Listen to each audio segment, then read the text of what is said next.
Olá pessoal, tudo bem? Mais uma vez, super bem-vindos à Academia Qualiseg, prazer enorme ter vocês.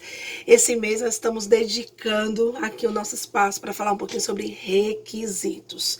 No primeiro vídeo eu falei um pouquinho sobre os conceitos de requisitos, no segundo vídeo eu falei um pouquinho sobre a aplicabilidade ou não de um requisito, e no vídeo anterior eu falei um pouquinho daqueles requisitos que são determinados pela organização.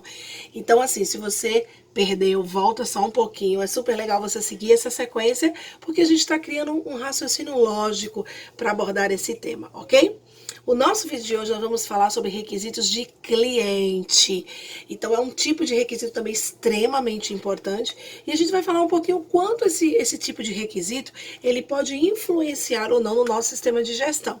Então, primeiro é super importante a gente entender que todas as vezes que um cliente ele nos solicita algo, ele nos pede algo, nós precisamos entender que isso é algo essencial para ele, né? Senão, até como organização, ele não o faria. Então, quando o cliente nos solicita ou determina no próprio contrato ou nos fornece uma informação documentada desse requisito, muitas vezes é um e-mail, é uma carta, ou até mesmo é algo que está no procedimento dele, né? E ele fornece uma cópia desse procedimento para a gente, que ele estabelece um requisito, ele está nos dizendo, olha, isso é super importante para mim e eu preciso que você cumpra este requisito. Então, eu preciso recepcionar esse requisito, isso é muito importante. Como é que eu recepciono esse requisito? Primeiro, a primeira coisa, e a ideal, seria que esse requisito viesse ainda no momento da proposta. A gente brinca, né? Ainda naquele momento do namoro, né? Em que eu tô tentando ali ganhar aquele cliente e ele está estudando a possibilidade de contratar a minha empresa de serviços ou de comprar o meu produto. Por quê? Porque ele pode querer algo que eu não consiga atender. É por isso que a gente vai ver lá dentro do requisito 8, né? A norma traz isso, lá no 823, estou até com a norma aqui aberta, a necessidade da análise crítica do requisito do cliente, porque isso é comum acontecer. Às vezes o cliente ele quer algo que nós, como organização, como empresa, nós não conseguimos fornecer. E essa inviabilidade inviabiliza todo o negócio. Por isso que essa análise crítica ela é extremamente importante. Inclusive, anota aí, é uma informação documentada do teu sistema de gestão. É uma das informações documentadas mandatórias do teu sistema de gestão. Antes de você dar o aceite para o cliente, você precisa analisar se você consegue fornecer para ele produtos ou serviços que atendam ao que ele quer.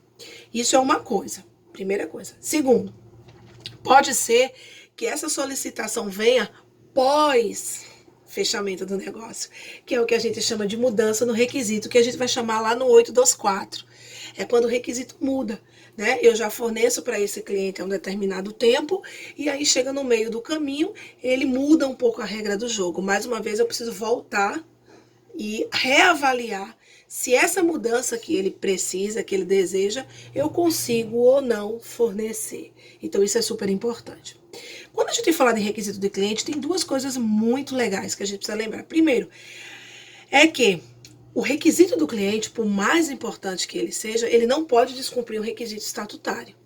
Né? Então isso é uma primícia, porque o requisito estatutário é um requisito legal.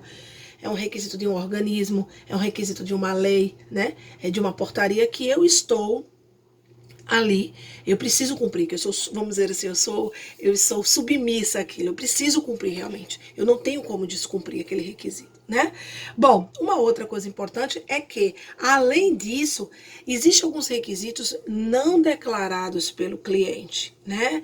O que é o requisito não declarado pelo cliente? É aquele que de forma expressa ele não declara, mas eu sei que eu tenho que atender. Por exemplo, existem alguns requisitos legais que o cliente não precisa dizer para mim, olha, para você fabricar um determinado produto, você tem que atender isso aqui. Para você fazer um determinado serviço, você tem que atender. Por quê? Porque isso está na lei, isso está dentro de um regulamento. E é claro, eu preciso atendê-lo. Então, existem esses dois requisitos, né? Os não declarados e aqueles que são declarados, aqueles que vão estar lá numa informação documentada.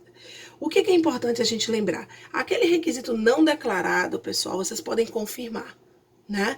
Então, se você subentende que o cliente quer que você atenda determinado requisito, você confirma com ele. né? E aí você gera uma informação documentada. É exatamente isso que diz o 822, né? E aí tem uma outra coisa importante. Todas as vezes que eu tenho uma mudança de requisito, como eu falei para vocês, é necessária a retroalimentação, que seria a reanálise desse requisito, eu posso também ser obrigada a ter que conversar com o cliente, a me comunicar com ele para entender isso de forma mais clara. O mais importante é, nós não podemos dar o aceite, dizer eu faço, sem analisar todos os requisitos solicitados pelo nosso cliente, ok? Gostou? Tá gostando dessa nossa série? Eu tô adorando falar sobre requisitos com vocês. Se você tem gostado dos nossos vídeos, clica aí no sininho, inscreve-se, que a gente vai continuar trazendo aqui bastante conteúdo. Mais uma vez, bem-vindos à Academia Qualicegue.